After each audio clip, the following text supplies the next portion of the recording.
I don't know. And here's the issue. Whenever the referees do this, I understand. We've heard the reasons. We've heard the rationale from a lot of different officials that work for the athletic commission. They're like, hey, we don't want to make the referee the story of the fight. But whenever you just allow one guy to just break the rules over and over and over again and you don't do anything, you are making yourself the point of the fight in the issue. What do you make of the UFC Seattle main event and all the controversy surrounding it? I mean, dude, it's justified. I mean, this was a failure at several different levels. There needed to be some urgency out of oh my god, I'm forgetting his name. The ref. Who was the ref? Oh, man. Jason Herzog. Yes, there had to be some urgency out of Jason Herzog here. He had to insert himself more aggressively. You know who I feel like does a really good job about this foul shit? I think Mike Beltran's approach has always been very good. Yeah, very intense in the fighter's face. Like, hey. That's it. Next one, 1,000% a point. Well, Beltran's one of the best in the game. I truly believe. He might actually be the best one now. I think it's been rough all over the place. Like, don't get me wrong, all these guys are always gonna have their highs and lows, and dude, you throw any average person in there, they will probably crumble more times than not. Oh yeah, I mean, it's not an easy job to do. It's a really tough job, but that's the thing too, right? It seems like referees get frozen almost because it is such a tough job. They're like, all right. I'm just going to not make myself involved at all. I'm going to let them do whatever they got to do and yada, yada, yada. This is one of the times where we needed that involvement. We needed that intensity. How many fouls does a guy have to do before you fucking take a point? And don't get me wrong, dude. Taking a point away is a very hard decision because immediately you have now like set the president that you're going to do it. And the fight's flipped. Like the fighter's going to probably fight differently, more likely than not. Like, it's a very big deal when you make that decision to want to change the fight like that. Yeah, absolutely. I mean, and look, I don't know what taking a point would have done in this situation. I think they still would have gone to a technical decision. It would have been a majority draw. Correct. It would have been a majority draw, which would have made.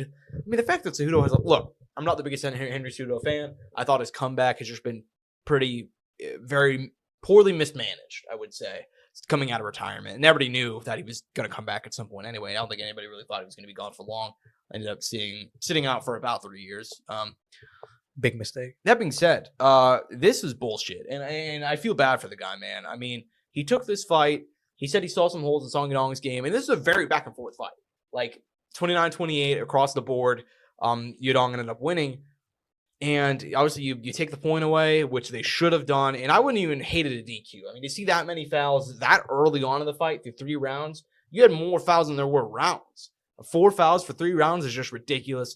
And it's not even a situation where you can argue like maybe, oh, that didn't hit the cup, or it's 4 dick kicks where like, oh, it's all questionable. No, I mean, you can watch the replay. Henry Cejudo got his fucking brain touched, dude. Like those were some bad eye pokes, and the dick kick. So, yeah, man, I mean, it's getting to the point where shit like this is ridiculous. I feel like we talk about this probably once every 2 weeks. Some fight just gets derailed because of nonstop fouls. And we know there are obviously the usual suspects like John Jones who at this point are correct in their assessment. They can do whatever the fuck they want and it'll be fine, Dude, that's the foul merchant right there. The foul merchant. I remember whenever we fought Rampage, it's just sticks out in my mind so much. Just... fucking yeah, like just so fucking ridiculous.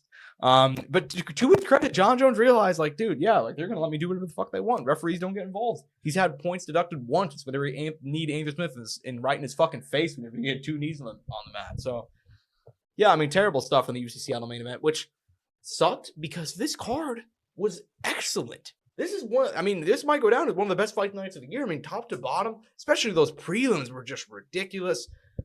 Before we move on from that, anything else you have to say about the main event or in Song Yadong, Henry Cejudo's future, so on and so forth?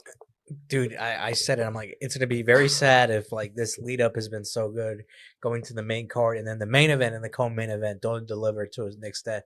And they delivered into the extent of like how bad it turned. Yeah. Yeah, I mean... Damn, dude. Henry Cejudo now ranked number 9. Song Yadong now ranked number 6. Dana coming out afterwards saying they have no intentions of booking a rematch. So, all right, it is what it is. Cejudo said that his next fight, he wants Petr Yan. Dude. That's not going to happen. That's not going to happen. Dude, take a tune-up, bro. Like, I'm not knowing this guy, but like... Should fight Jose Aldo. Well, Jose Aldo just got booked. Sadly, so sadly, I would agree with you normally, but yeah, I mean, just got booked sadly. But I'm sure they could find somebody fun. You know, Cub Swanson wants one more fight. He's a bantamweight now. Well, I think he's officially. Is he back at featherweight now? Yeah. Well, all right, never mind. I don't know shit. I think you realized the 135 direction was not the correct choice. Fair enough. Anyways, we'll move on down. Co-main